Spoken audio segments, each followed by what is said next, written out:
ఉపాధ్యాయుడి తీరును నిరసిస్తూ భద్రాద్రి కొత్తగూడెం జిల్లా దమ్మపేట మండలం గండుగులపల్లి జిల్లా పరిషత్ ఉన్నత పాఠశాల వద్ద విద్యార్థుల తల్లిదండ్రులు ఆందోళన చేపట్టారు. ఉపాధ్యాయుడు మారయ్య ఓ 10వ తరగతి విద్యార్థి హోంవర్క్ చేయలేదని చితకబాదడంతో విద్యార్థి చెవికి తీవ్ర గాయమైంది. దీంతో ఆగ్రహించిన విద్యార్థి తల్లిదండ్రులు, బంధువులు పాఠశాల ఎదుట ఆందోళన నిర్వహించారు.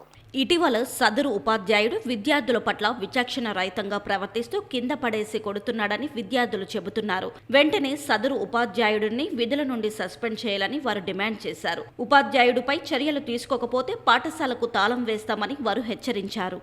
మరి ఎంతసేపు కొట్టుకోవాలి? ఇప్పుడు ఏదైనా తప్పు చేశారు, మమ్మల్ని పిలిపించి మమ్మల్ని అడిగేయాలిగా.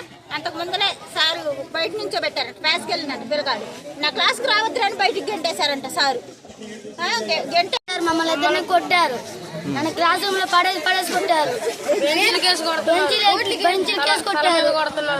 మళ్ళీ ఆధార్ కొట్టారు, కింద పడేసి కొట్టారు. మా అమ్మని పిలుచుకురామన్నారు, పిలుచుకురాకపోతే మళ్ళీ తెల్లారు కూడా కొట్టారు. అన్నారు ఆ తెల్లారు ఆ సార్ రాలేదు. తెల్లారు పిల్లగాడు వచ్చింది, మళ్ళీ ఆ సార్ వచ్చి మళ్ళీ రాగానే ఇటు కొట్టేసిందంట. లెగ్స్ నిల్చోమని చెప్పి పాదిందంట.